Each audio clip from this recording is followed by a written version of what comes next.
Hello नमस्कार जय हिंद प्यारे साथियों। आलोक शुक्ला आपका स्वागत करता है आपके अपने परिवार एग्जाम स्फेयर में। और जो भी लोग नए हैं आप सबसे पहली रिक्वेस्ट ये है कि चैनल को सब्सक्राइब कर लीजिए। उसके बाद मैं आपको बताता हूं आज के महत्वपूर्ण करंट अफेयर्स के बारे में। और जो हमारा पावर पैक धमाका शो होता है, मात्र आधे घंटे में 1.5 घंटे वाली चीजों को कवर करने की यहाँ पर कोशिश करते हैं और कर भी लेते हैं। ऐसा नहीं है कि सिर्फ कोशिश ही चल रही है, ठीक है। तो आपको यहाँ पर 3 चीजें जो है वो प्रोवाइड की जाती हैं। टू द पॉइंट जो न्यूज होती है वो आपको करंट अफेयर के फॉर्म में दी जाती है। जो आपके लिए वन लाइनर होना चाहिए वो आपको वन लाइनर के फॉर्म में दिया जाता है। और उसके बाद आपको एमसीक्यू बेस्ड करंट अफेयर की प्रैक्टिस जो है यहाँ पर बच्चे कराई जाती है। तो अब बढ़िया धमाके के साथ बढ़ेंगे अपने सफर की तरफ। तो कहते हैं कि मंजिल भी जिद्दी है रास्ते भी जिद्दी है। कहते हैं कि मंजिल भी जिद्दी है रास्ते भी जिद्दी हैं, देखते हैं कल क्या होगा, हौसले भी जिद्दी हैं। तो हौसलों को जिद्दी बना के रखिएगा और इसी हौसले के साथ चलेंगे अपने पहली न्यूज की तरफ। तो पहली न्यूज मोस्ट इंपॉर्टेंट है। क्या है कि यहां से मैं आपको लिख के दे दूं, 101% क्वेश्चन आएगा। सर्वोच्च न्यायालय का जो ध्वज था उसको चेंज किया गया, जो इनका चिन्ह था उसको चेंज किया गया। कब? इनकी जो 75 ईयर की वर्षगांठ थी, 75वीं जो एनिवर्सरी थी, उसके बाद वहां पर ये चीजें की गई। तो भारत मंडपम जो स्थान है दिल्ली में, वहां पर एक जो कार्यक्रम था वो आयोजित किया गया जिसमें राष्ट्रपति द्रौपदी मुर्मू शामिल थी। और इन्होंने क्या किया, अनावरण किया नए ध्वज और नए प्रतीक चिन्ह का। ठीक है, सबसे इंपॉर्टेंट चीज, ठीक है, इसको याद कर लीजिएगा। ये तो धर्मस्तो जया, जो ध्येय वाक्य लिखा गया है बच्चे, वो लिखा गया है ये तो धर्मस्ते जया। इसका मतलब होता है सीधा सा कि जहां धर्म है वहां विजय है। मतलब न्यायपालिका जो है वो आपके साथ अन्याय नहीं होने देगी। ये आपको पूछा जाएगा। जो भी एग्जाम्स आने वाले हैं, जीडी का हो गया या कोई और एमटीएस का एग्जाम आपका हो गया, या आने वाला एसआई का, कांस्टेबल का, पीटी का, पीसीएस तक के लिए ये वाला चैप्टर जो है वो बहुत ही ज्यादा इंपॉर्टेंट है। यह तो धर्मस्तो तो जया, मतलब जहां धर्म है वहां विजय है, ये इसका ध्येय वाक्य है। ठीक है, क्या है? यह तो धर्मस्तो जया, ये आप याद रखना। ठीक, नीले रंग के झंडे पर इसको क्या किया गया है, राष्ट्रपति ने क्या किया, इसको लॉन्च किया। ये आप यहाँ पर देख सकते हैं। ये क्या है, न्यायपालिका की तस्वीर है। और यहाँ पर अगर आप देखेंगे तो मैं ये जो पेन चली है हटा देता हूं। ये चीज अगर आप देखेंगे तो क्या लिखा हुआ है, यतो धर्मस्ततो जया। और सिंबल में क्या क्या है, तो अशोक चक्र बना हुआ है। कहां पर? सुप्रीम कोर्ट बिल्डिंग के ऊपर। 3 चीज आपको याद रखना है, एक अशोक चक्र है, एक सुप्रीम कोर्ट की बिल्डिंग है, और क्या लिखा है, यतो धर्मस्ततो जया, जहां धर्म है वहां विजय है। क्लियर? ये आप लोग याद रखेंगे, ये बहुत ही इंपॉर्टेंट होने वाला है आने वाले टाइम पर। उसके बाद क्या है, रेमन मैग्सेसे अवार्ड 2024। तो रेमन मैग्सेसे अवार्ड जो है वो दे दिया गया। इंपॉर्टेंट चीज इसकी नोट करेंगे, इंपॉर्टेंट क्या है, इसको एशिया का नोबल बोला जाता है। ठीक है, क्या बोला जाता है?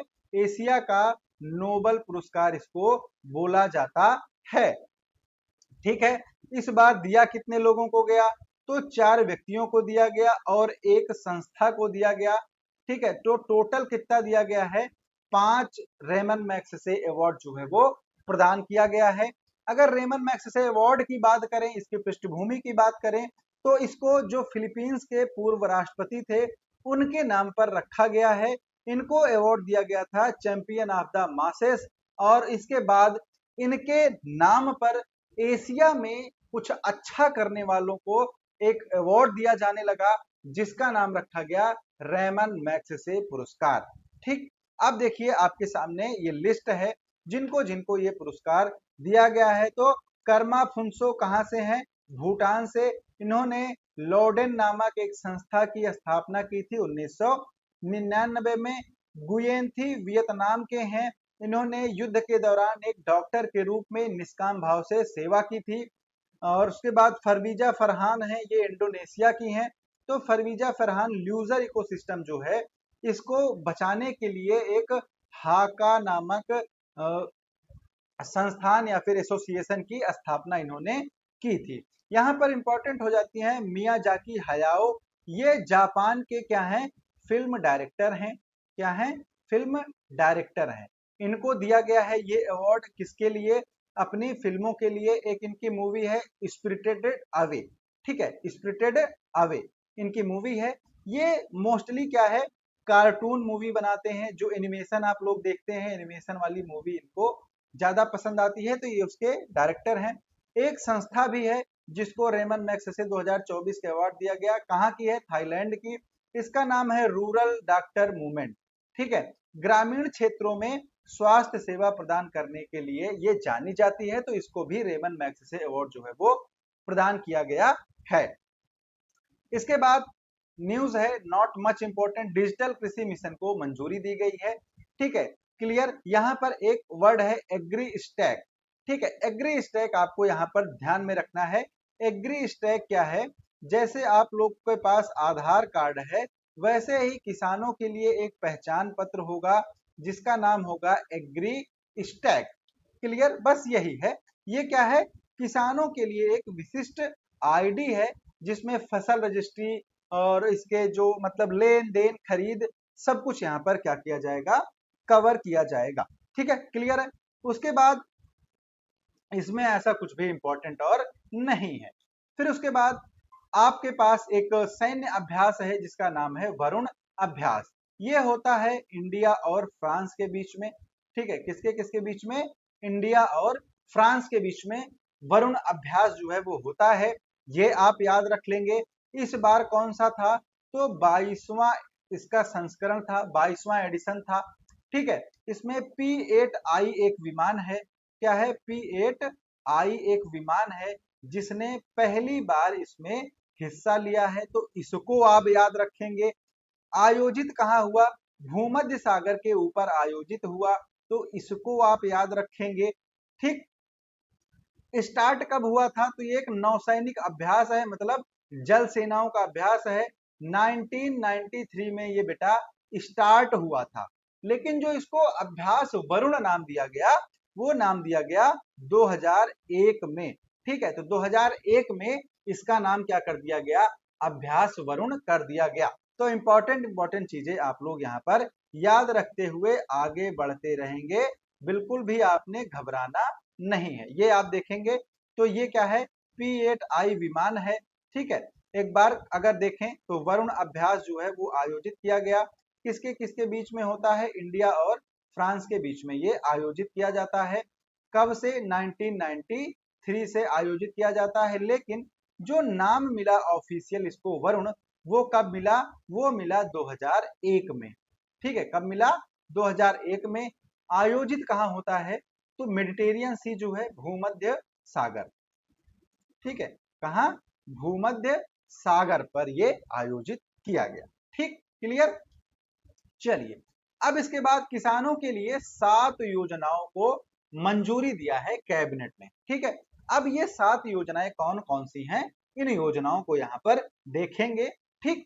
किसके जरिए, डिजिटल कृषि मिशन के अंतर्गत इसको स्थापित किया जाएगा। अभी पीछे आपने पढ़ा था जहां पर एग्री स्टैक मैंने आपको बताया था।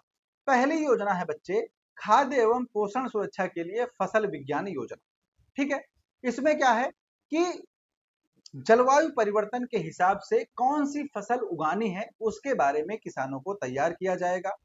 दूसरी योजना है कृषि शिक्षा प्रबंध और सामाजिक विज्ञान को सुदृढ़ बनाने के लिए। इसके तहत क्या है, जो एग्रीकल्चर के स्टूडेंट हैं उनको जो वर्तमान में चुनौतियां हैं, जैसे मानसून अस्थायी है, ग्लोबल वार्मिंग है, इन सबसे निपटने के लिए क्या किया जाएगा, रेडी किया जाएगा। उसके बाद तीसरी है सतत पशुधन स्वास्थ्य और उत्पादन। इसमें पशुधन से आपको समझ में आ गया होगा कि जो पशुपालन में लोग लगे हुए हैं उनके लिए प्रौद्योगिकी या फिर टेक्नोलॉजी किस प्रकार से काम कर सकती है, ये बताया जाएगा। फिर बागवानी का सतत विकास। बागवानी का मतलब होता है जो लोग जैसे किसी ने केले की बाग लगाई, किसी ने आंवले की खेती की, तो ये सब क्या होती है, बागवानी फसलें हो जाती हैं। ठीक है, तो इसमें क्या किया गया, इसमें आय में वृद्धि कैसे की जाए, इसके लिए यहाँ पर योजना तैयार की गई है। ठीक है, इसके बाद योजना है आपकी कृषि विज्ञान केंद्र का सुदृढ़ीकरण करने के लिए। ठीक है, इसमें क्या है, जो कृषि विज्ञान केंद्र है उसको और ज्यादा यहाँ पर मतलब और ज्यादा एडवांस जो है वो बनाया जाएगा। फिर उसके बाद योजना है प्राकृतिक संसाधन प्रबंध योजना।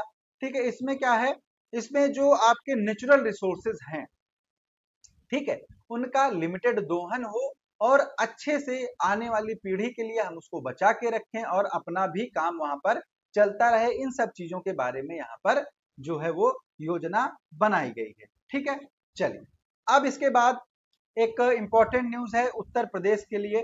उत्तर प्रदेश में आप लोगों ने बाबा का नाम सुना होगा, जो यहाँ के मुख्यमंत्री हैं। तो बुलडोजर जो है वो चलाई जाती है अगर कोई व्यक्ति कुछ गलत काम कर जाता है तो।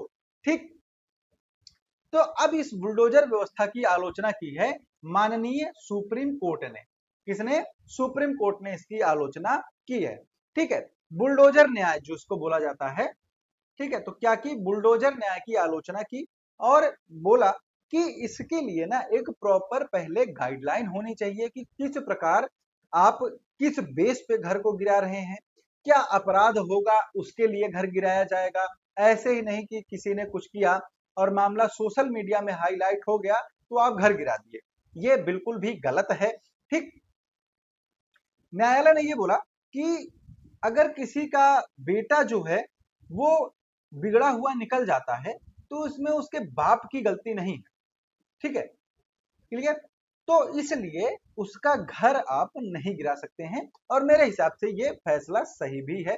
क्योंकि देखिए, नेता लोगों के पास मानो या ना मानो होता है पैसा, बहुत ही अंड बंड का पैसा होता है, इनके पास कमी नहीं होती। लेकिन एक मिडिल क्लास आदमी जो मध्यवर्गीय आदमी है वो बहुत ही मेहनत करके, बहुत रगड़ के, बहुत घिस के एक घर बनाता है।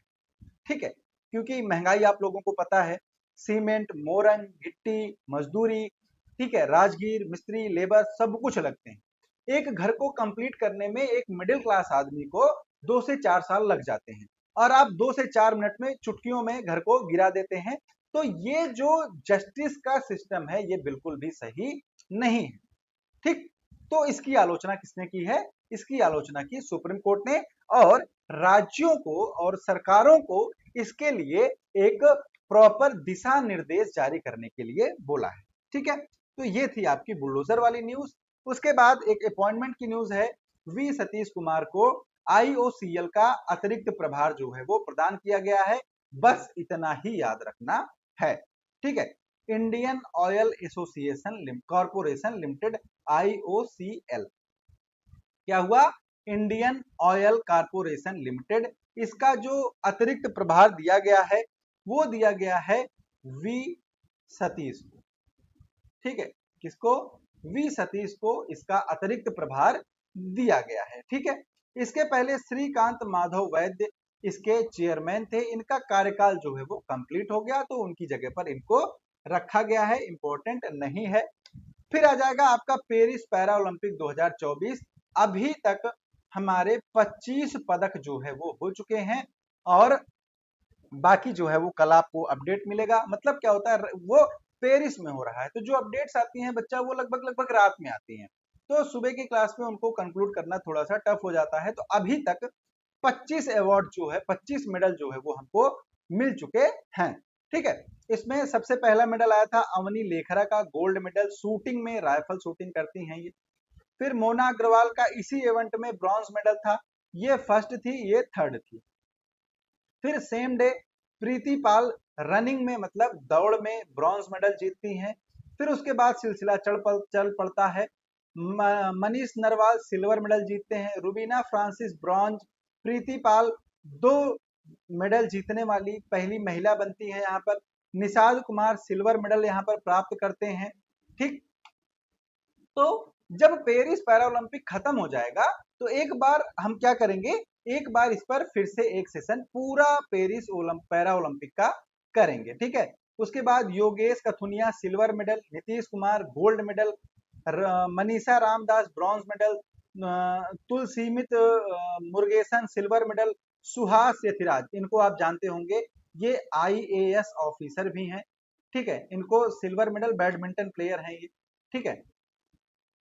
फिर उसके बाद राकेश कुमार और शीतल देवी, ये क्या थे, डबल्स में ब्रॉन्ज मेडल। फिर सुमित अंतल, आप लोगों को पता होगा, भाला फेंक, ठीक है, ये पिछली बार भी गोल्ड मेडल लाए थे, इस बार भी गोल्ड मेडल लाए हैं। नित्या श्रीनिवास सिवान, इनको भी ब्रॉन्ज मेडल यहाँ पर प्रदान किया गया है, ठीक। चल, अब इसी से जुड़ी एक खबर और है कि जो ओलंपिक कंप्लीट हुआ उसको अच्छे तरीके से कंप्लीट करने के लिए इमैनुअल मैक्रोन, जो फ्रांस के राष्ट्रपति हैं, इनको ओलंपिक ऑर्डर से सम्मानित किया गया।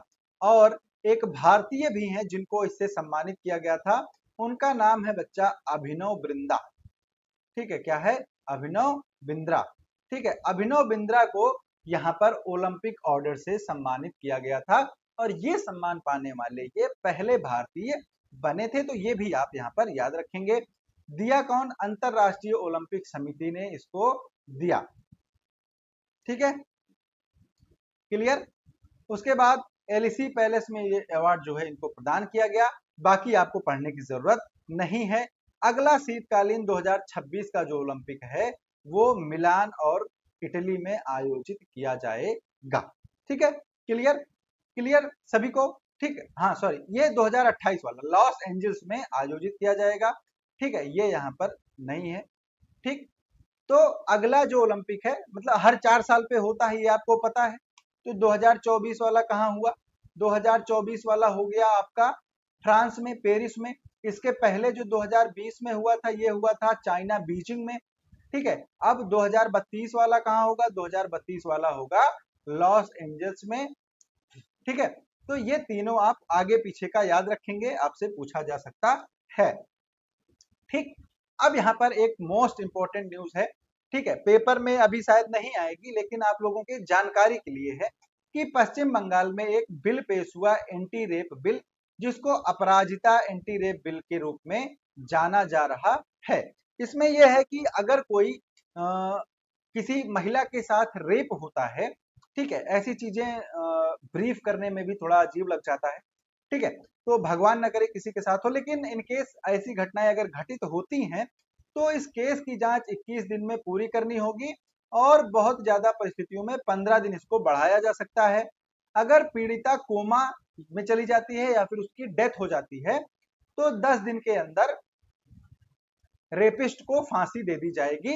ये मेरे हिसाब से बहुत अच्छा किया गया है, ठीक। इसको अपराजिता महिला एवं बाल विधेयक 2024 के रूप में जाना गया है, ठीक। इसके जो मुख्य प्रावधान है वो ये है कि अगर पीड़िता जो है उसकी मौत हो जाती है या फिर वो कोमा में चली जाती है तो 10 दिन के अंदर फांसी, ठीक।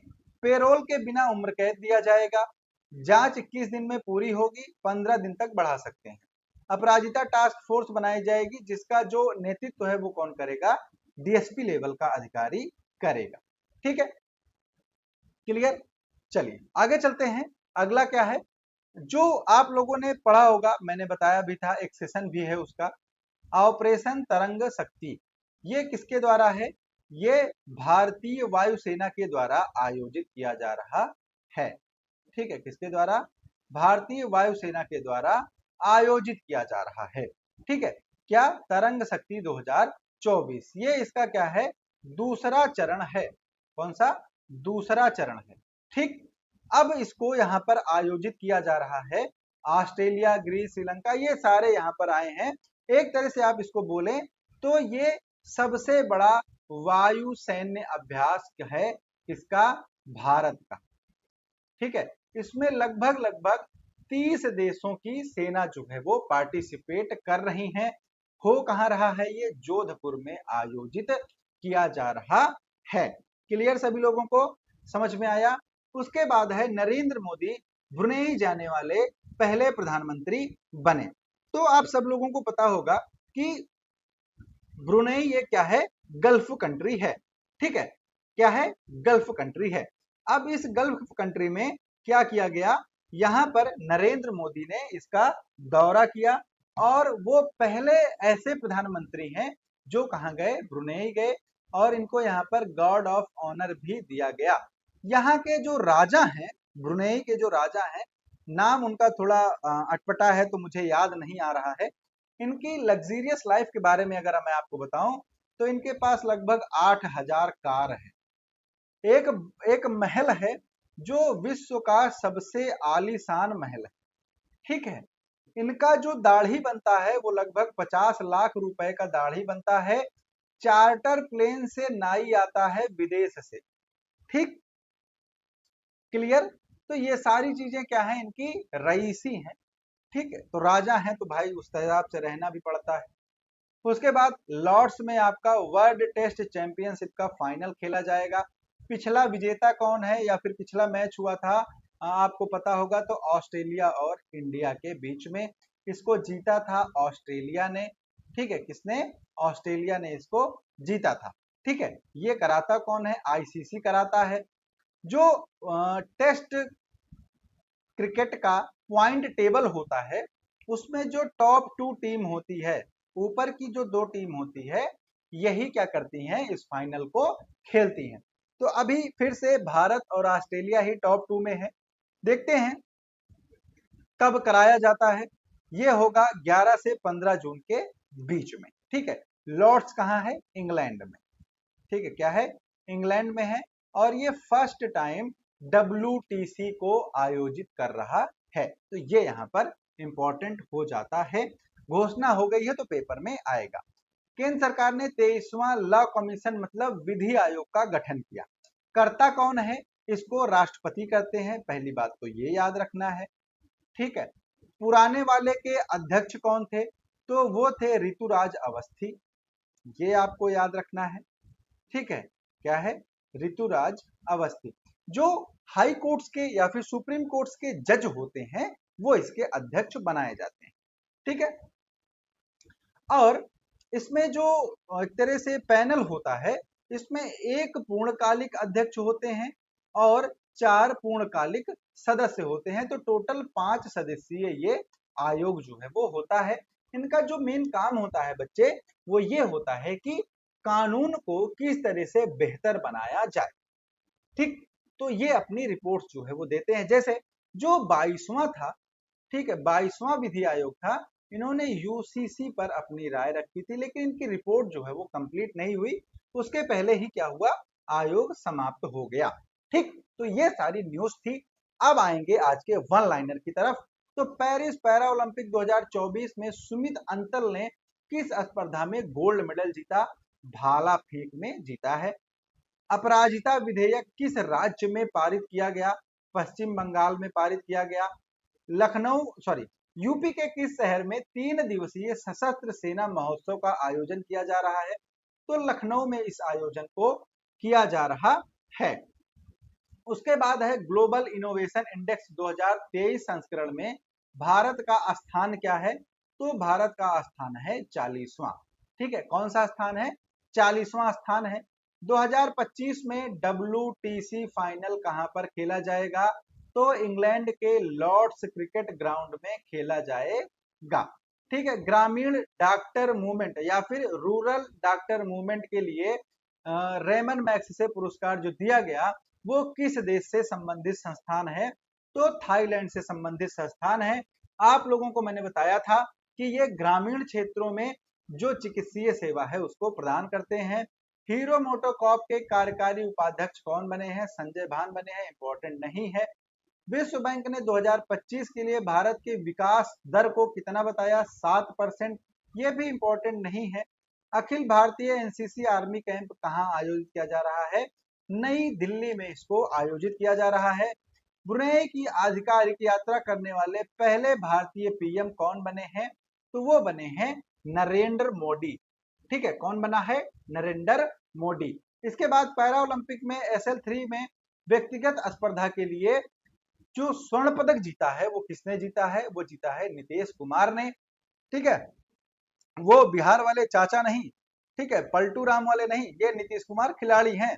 ठीक, उसके बाद ओलंपिक या फिर पैरा ओलंपिक दोनों ट्रैक पर और फील्ड स्पर्धा में 2 पदक जीतने वाली पहली एथलीट कौन है? प्रीति पाल। इन्होंने 2 ब्रॉन्ज मेडल जीते हैं। ठीक है, क्या है? 2 ब्रॉन्ज मेडल इन्होंने अपने नाम किया है। फिर उसके बाद सर्वोच्च न्यायालय का कौन सा स्थापना दिवस मनाया गया? 75वां। फिर उसके बाद निषाद कुमार ने ऊंची कूद में कौन सा पदक जीता? तो सिल्वर मेडल जीता है। ठीक, तो ये आपका था one liner of the day. अब हम बढ़ने वाले हैं अपने एमसीक्यू की तरफ। तो पैरा ओलंपिक में 2 इवेंट में 2 पदक जीतने वाली पहली भारतीय महिला एथलीट कौन है? वो है बेटा प्रीति पाल। मैंने आपको ये पढ़ा दिया है 2-2 बार। उसके बाद वित्त मंत्रालय ने कितनी कंपनियों को नवरत्न का दर्जा यहाँ पर दिया है? तो 4 कंपनियों को नवरत्न का दर्जा दिया गया। टोटल कितनी हो गई? तो टोटल इनकी संख्या हो गई अब 25। ठीक है, कितनी हो गई है? 25 इनकी संख्या हो गई है, ये आप याद रखेंगे। ठीक, सर्वोच्च न्यायालय ने अपना कौन सा वर्षगांठ पर नए ध्वज और चिन्ह का अनावरण किया? तो वो 75वां इनका था। 75वें स्थापना दिवस पर अपना अनावरण किया इन्होंने। पेरिस पैरा ओलंपिक में एथलीट निषाद कुमार ने ऊंची कूद में कौन सा पदक जीता? तो सिल्वर मेडल जीता था बेटा, तो रजत पदक आंसर बी आपका हो जाएगा। ठीक है, फटाफट से करते चलेंगे। पंचायती राज मंत्रालय ने किसके साथ 5 दिवसीय प्रबंधन विकास कार्यक्रम आयोजित किया? तो ये किया है IIM अमृतसर के साथ, इसको यहाँ पर आयोजित किया है। अगले क्वेश्चन पर बढ़ेंगे। अगला क्वेश्चन है कि कैबिनेट ने डिजिटल कृषि मिशन के लिए कितने करोड़ रुपए मंजूर किए? ये आपका होमवर्क है। सेकंड या थर्ड न्यूज आपकी थी जो यही थी। ठीक है, तो ये आप कमेंट बॉक्स में इसको आंसर करेंगे। पेरिस पैरा ओलंपिक 2024 में सुमित अंतल किस इवेंट में गोल्ड मेडल जीते? यहाँ पर इनका इवेंट ही नहीं बताया गया है। अच्छा, बताया गया है जैवलिन थ्रो यानी कि भाला फेंक में इन्होंने जीता है गोल्ड मेडल। और ये 2020 और 2024 दोनों में गोल्ड मेडल जीते हैं। क्लियर है ये सबको? ठीक, उसके बाद एक ठो भाग गया, उसको पकड़ के लाएंगे।